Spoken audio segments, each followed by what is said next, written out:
Si vous voulez secret de foyer maintenant, c'est là où on est arrivé. C'est pas quand tout baigne dans l'huile, on cherche secret. C'est pas quand on est dans le meilleur, on cherche secret. C'est là où on broie du noir, là où on est à l'étroit, là où on est dans le pire. C'est là maintenant on voit qui est vraiment homme, qui est vraiment femme. Parce que lorsque nous découvrons quelque chose en notre conjoint, ça va faire appel à notre sens de responsabilité, surtout à notre esprit d'engagement. Pourquoi je me suis marié avec elle? Pourquoi je me suis marié avec lui? L'objectif qui nous a amené à nous mettre ensemble pour nous marier là, c'est là maintenant on sort ça du tiroir avant de prendre une décision malencontreuse. Avant de dire, je veux plus d'elle, je veux plus de lui, je prends l'objectif qui m'avait amené vers lui, vers elle là. Je mets ça devant. Un mariage n'est pas forcément, l'enfantement n'est pas forcément la réussite d'un mariage. On a vu des mariages partis en éclat parce que l'homme et la femme sont mariés il y a beaucoup d'années, 2, 3, 4, 5, 6, dizaines d'années. Même, ils ont passé 20 ans, 30 ans, jusque-là, pas un seul enfant. Et souvent, ça rend leur mariage terne. L'homme n'est plus content, il n'est plus joyeux, la femme non plus. L'enfant est un accessoire du foyer, il n'est pas la finalité. Nous devons retenir ça. On peut vivre heureux avec une femme et un homme sans enfant, comme on peut vivre malheureux avec beaucoup d'enfants. L'enfant est un accessoire. Et Allah nous le dit dans le Coran, compte tenu du temps, je vous donne les références coraniques. Chapitre 42, Surat al-Shura, la consultation, versets 49 et 50. Allah dit, il donne des enfants garçons, filles seulement à qui il veut, ou une seule fille, pas plus. Il donne des garçons à qui il veut, sans garçons, filles dedans. Il les ménage, il rend des gens inféconds, infertiles, stériles. Et on peut citer plusieurs cas d'exemple, mais on va passer sur ça à cause du temps. Donc le fait de ne pas avoir d'enfants ne doit pas assombrir un foyer. Parce que sans enfant, vous vous êtes aimé. Sans enfant, vous avez fixé un objectif à atteindre. Donc, l'enfant ne doit pas, par sa présence, par son absence, vous diviser. L'enfant même n'est pas là. Vous êtes divisé parce que c'est lui que vous désirez. Mais Allah peut vous donner un enfant handicapé. Un enfant dont vous allez souhaiter la mort parce que ce n'est pas ce que vous attendiez, mais c'est un enfant quand même. Et donc, l'enfantement, le manque d'enfantement ne doit pas être votre focalisation pour créer la dissension. Et par là, j'interpelle les parents.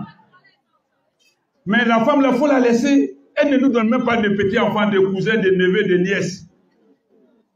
L'homme là, il est impuissant. Les parents de la femme prennent position derrière leur fille, les parents de l'homme prennent position derrière leur fils.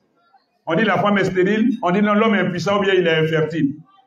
Non, ils se sont aimés, vous avez accepté de les accompagner, laissez-les comme une fusée qui s'en va là. Les moteurs la projettent et puis après, les moteurs tombent, la fusée continue son évolution. Vous les avez accompagnés, laissez-les avancer. Deuxièmement, comme je l'ai dit, c'est quand il y a un problème. Souvent, tu t'en vas acheter un appareil. On dit France au revoir, on dit non testé. Tu achètes un appareil à 20 000. Ça te plaît tellement, tu l'achètes quand même. On dit c'est pas bon, tu dis j'achète quand même parce que ça me plaît. À 20 000, tu achètes un appareil. Tu vas voir un réparateur, il dit pour réparer là, il y a telle pièce à changer, telle autre. Tu dis ça fait combien? Il va te faire le devis, tu vas trouver les pièces à changer là. Ça va te revenir peut-être à 20 000.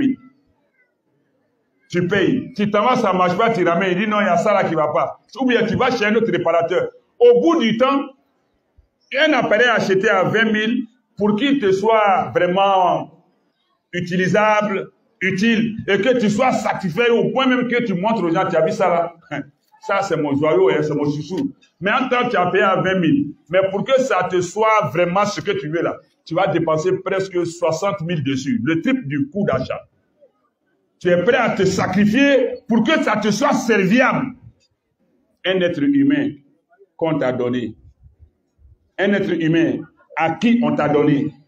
Vous les êtres humains à qui on vous a, qu'on vous a unis, si tu prends un homme, ce que tu vois en lui qui n'est pas bon, fais le même sacrifice pour qu'il devienne comme tu veux. Mais avec douceur, respect, communication, courtoisie. C'est vice-versa de l'homme aussi à la femme.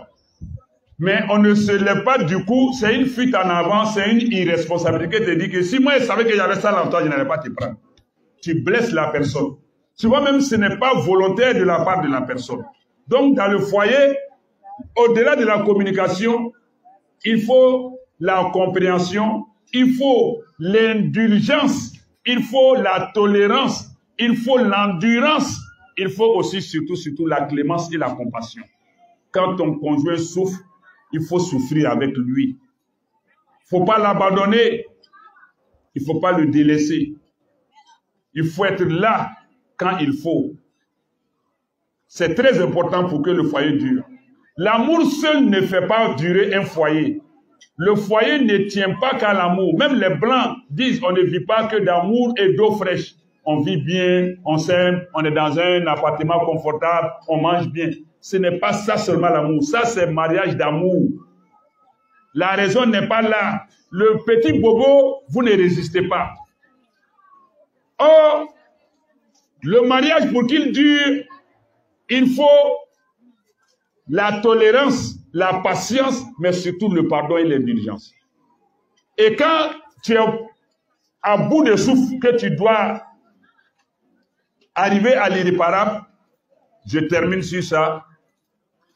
Chacun de nous ici doit penser au jour où il a dit pour la première fois, où elle a dit pour la première fois, je t'aime, je suis prêt pour toi. On va s'unir en mariage pour de beaux jours, mais aussi pour les jours difficiles. Pense à ces jours. Pense au jour où on vous a dit, on vous a déclaré unis en mariage.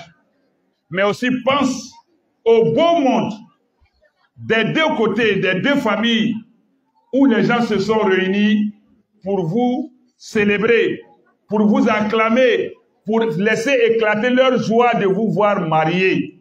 Pense à ce jour. Pense à cet honneur. Mais en même temps aussi, pour se donner une bonne longévité conjugale, un homme, une femme, quand tu es tenté de quitter le foyer, de déserter le foyer, d'aller au divorce, faut te forcer toujours pour te donner une raison de garder le foyer et non un prétexte pour gâter le foyer. C'est très important. Moi qui vous parle là, j'ai 4 femmes, 14 enfants, 7 filles, 7 garçons. En attendant,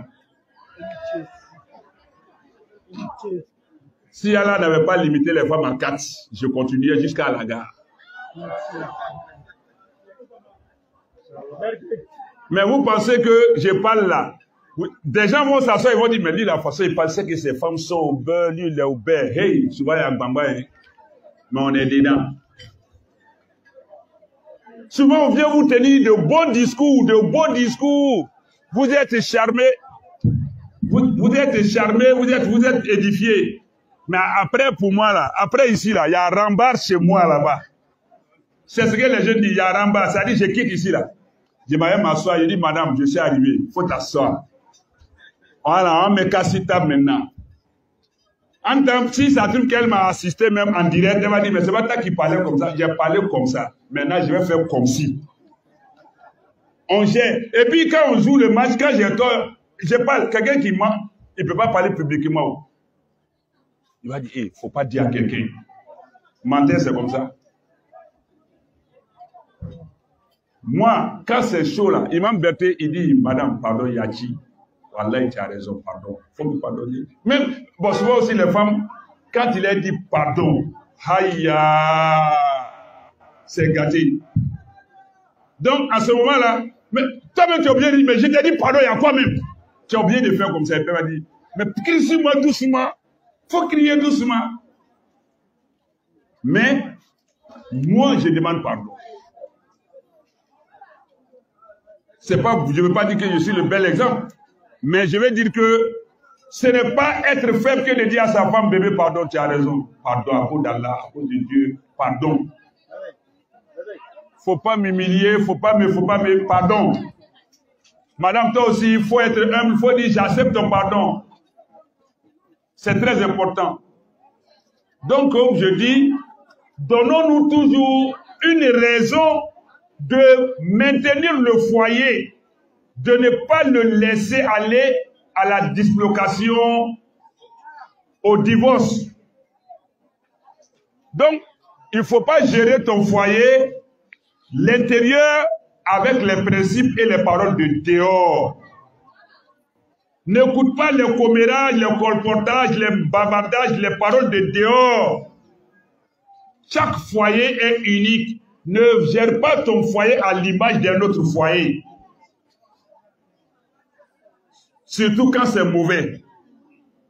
Quand bien même c'est bon, quelqu'un qui a voiture, qui a tout, la femme ne doit pas forcer son mari à en faire autant. Une femme qui a tout, l'homme ne doit pas forcer sa femme à aller dans ce sens. Sinon, elle va aller tricher et puis avoir l'argent, venir t'entretenir avec ça. Donc, soyons raisonnables, soyons égaux à nous-mêmes, soyons naturels, soyons sans façon, mais soyons indulgents, compréhensifs. Et surtout, donnons-nous toujours, je le répète, donnons-nous toujours une raison de ne pas divorcer. Ne cherchons pas des prétextes, des alibis pour divorcer. Ah non, ça là, il faut qu'il la laisse. Au lieu de là, il a mis trop de piment dans la sauce. Non, ça, je ne peux pas la garder. C'est un prétexte. Ah, il a dit bonjour à une dame, une collaboratrice, une collègue de travail. Non, celle-là, il me trompe, je m'en vais. Non. Donne-toi toujours, madame, une raison de garder ton mari et de rester avec ton mari. Monsieur, donne-toi toujours une raison. Force-toi, mens-toi, oblige-toi, violente-toi pour dire ma femme là, je la garde. Demain pour la femme, je reste avec mon homme. Mais il ne faut pas aller dans les artifices pour quitter le foyer. Le foyer tient à deux choses, essentiellement. Un, la compassion, mais surtout le pardon. Si on a pu adopter ces deux états d'esprit, il y a de fortes chances que la sagesse nous habite et qu'on aille plus loin, même si on n'a pas d'enfant. Mais on vieillit ensemble. Qu'Allah nous aide et qu'Allah nous soutienne. Qu'Allah bénisse ce foyer et qu'Allah aide tous ceux qui les ont aidés à réaliser ce rêve et qu'Allah nous en donne la pleine récompense ici-bas et dans l'au-delà. Sur ce, je vais laisser le micro compte tenu du temps. En d'autres temps, si nous avons un temps assez large, nous allons donner beaucoup de détails avec notre petite expérience que nous avons de la vie, de la gestion conjugale, des problèmes conjugaux. Il y a beaucoup de choses. Mais on ne peut pas tout dire en même temps. On dit un peu et puis on laisse le reste après, Inch'Allah. Salam alaikum.